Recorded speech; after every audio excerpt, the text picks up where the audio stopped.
We're joined in the media center by Funny Car Provisional #1 qualifier Matt Hagan, who went to the top with his run of 3.878, 332 miles an hour. If it sticks, it would be his third top spot this year, second in a row, 46th in your career. Talk about how fun it is, Matt. Just you guys come up like last on qualifying on a Friday night and just seem to time and time again pull off this incredible run. How cool a feeling is that knowing this team has it in there? Well, this Power Broker Dodge is exciting to drive all the time, and having Dickie Venables under the hood there is a godsend. And it's one of those things where you just know these are Dickie's conditions. But like when we won, and I guess it was we went Houston, it was hot or something like that. Yeah, we won Houston, it was hot too, and so the guy's just a mastermind, man. And I'm just trying to do a good job driving it. It was shaking so hard in there, and moved the car all the way over, and then I was like, I don't know if it's gonna go, and it cleared up, and then down there it put a hole out at the finish line, and I was trying to keep it off the wall, and it's just a lot of fun to drive, but to go out there and run that when you see guys out here shaking the tires and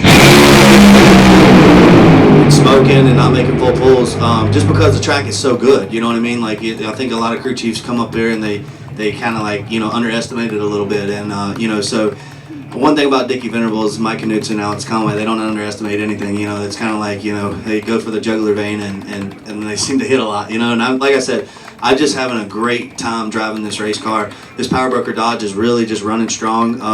It's been I can't believe like this is the halfway point for up until the countdown. It's like, where did the season go? I think we're having so much fun. It doesn't realize like half the season's gone. Before we start the countdown. So. That puts a lot of stuff in perspective, and I think that we have to, just continue this momentum and this energy and everything else that we have moving forward. And I just got nothing but confidence in this team and what we're doing to keep, winning races and turning lights on.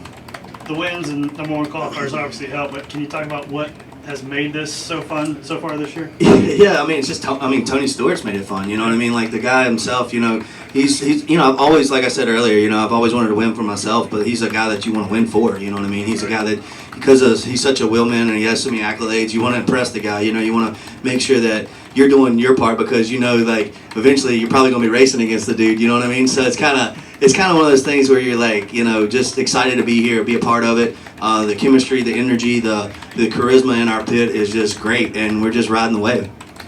Are you breaking news right now?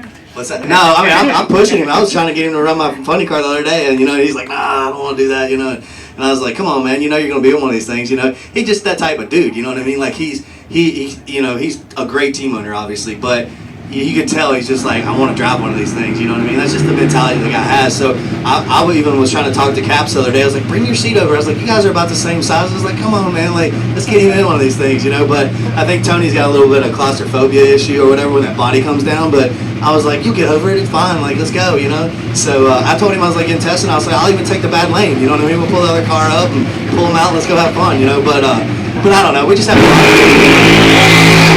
a lot of fun over there, Hey Matt, really, where's the come off for you? You're on a run and it goes bad. When do you make that decision? Really. You obviously, a lot of things, I used to drive a Pro Mod car for six years before I stepped in a Feel Funny car, and those cars continue to get worse. You see a lot of guys, Pro Mod cars, they wreck every run except for no matter whether you hit something or not, And what's so different, because, those cars they have the suspension, and, you're like, I got it, and then it gets worse with the suspension, and it's like, I don't got it no more, I didn't got it no more, And you're flipping over, and I've been there, done that. And these cars they're really, they're cool to drive because there's so much power, they're so aggressive, so much torque, but they're on or they're off. It's kind of one of those things where, like, it's going good, and then the tires break loose and you're off, that kind of thing. So the car kind of tells you itself when it's, and, if it's hooked up and digging, as long as it's the nose is pointed in that dark part of the groove, I'm hanging with it, and that's what's really cool today. Like, it chattered so hard, it moved the car almost out of the groove, but the nose was still swashing around to where I was like, I'm still in the groove, and it come back around. And was able to kind of keep the car in the groove and make the run and put the numbers up on the board that we needed to. So, but that's what's fun about driving them, man. It's like when, you get on a bull, you don't know which way he's going to turn, right? Like, you get in this thing, you don't know which way it's going to go. So it's like, that's the excitement of it. That's the adrenaline that you can't get anywhere else. But you have to be respectful of the car. You have to be mindful of what you're doing. Understand that these things can hurt you in a blink of an eye. But that's why we do it, man. I think that, you're foolish as a driver to get in one of these cars and think that it's something, or these things are, it's not going to happen to you. You have no business being in the car.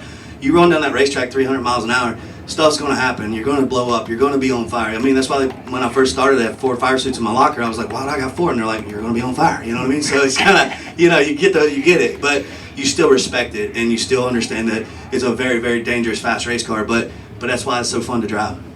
Matt, tomorrow, Sunday too, killer conditions all weekend. How excited are you just to? Well, I don't think the 87 will hold. I think we're going to have to step up. I mean, honestly, I thought we were going to go up there to run 85, and probably it would have if it hadn't chattered so hard early. We were a little soft early. So, that mindset of, I think it's going to take an 85 out there, especially with cloud covers and conditions. If that holds, then it's going to take some big runs out there. But if it pops off real sunny tomorrow and it's hot, I think it'll stick. But we get another day like today, you better put your mouthpiece in and hang on.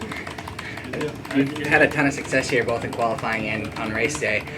Did the amount of rounds that you just got to have by the success? That is everything, And we won 3 races in a row here. Last year we didn't get it done, but Dickie Venables has a huge amount of data here. I have a lot of history here. I started here with my NHRA car, with a Fuel Funny car as well, and just got a lot of love for this track, and this track shows us some love back. There's some racetracks you go to and you're going like, what do I got to do? You know what I mean? So, and this one just shows us a little love, so we'll take it when we get it. Thanks, Matt. Thank you, guys. Thank you.